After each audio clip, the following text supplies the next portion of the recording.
నువ్వు వివరించిన సంఘటనలు జీవితంలో సామాన్యంగా సంభవిస్తూనే ఉంటాయి. కాని చివరి దశకు చేరినప్పుడు పూర్వపు చింతలన్నీ ఒక్క క్షణంలో మాయమవుతాయి. అందువల్ల అన్ని పరిస్థితులలోనూ నీ దృష్టిని గమ్యం లేక లక్ష్యం వైపు మరల్చి ఉంచటం శ్రేయస్కరం.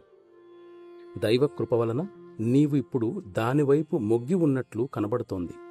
ఇది ఇంకా బలపడవలసిన అవసరం ఉంది. గతంలో జరిగిన దుస్సంఘటనలు విద్యార్థిని సక్రమ మార్గానికి తీసుకురావటానికి ఉపాధ్యాయుడు ఇచ్చే దండనగానే భావించాలి. అందుకు మనం కృతజ్ఞులమై ఉండాలి. నేను నిన్ను ఆధ్యాత్మిక జీవితంలోనికి తీసుకురావలసి ఉందనడం సరైనది కాదు. ఎందువల్లనంటే తీసుకురావడమనే ప్రశ్నే లేదు. మనం సత్తత్వంతో స్థిరపడడం మాత్రమే చేయవలసిన పని. ఇప్పటికే నీ సంకల్పం నీకు అభ్యాసంలో సహాయపడుతున్నందున భగవంతుడికి ధన్యవాదాలు తెలుపుకోవాలి. నిన్ను ఆధ్యాత్మిక పదంలో నిలిపి ఉంచటానికి కావలసిన సామగ్రిని నీవు ఇప్పుడు నిశ్చయంగా సేకరించావు. అంటే నీవు నీ లక్ష్యాన్ని కనుగొన్నావని చెప్పవచ్చు.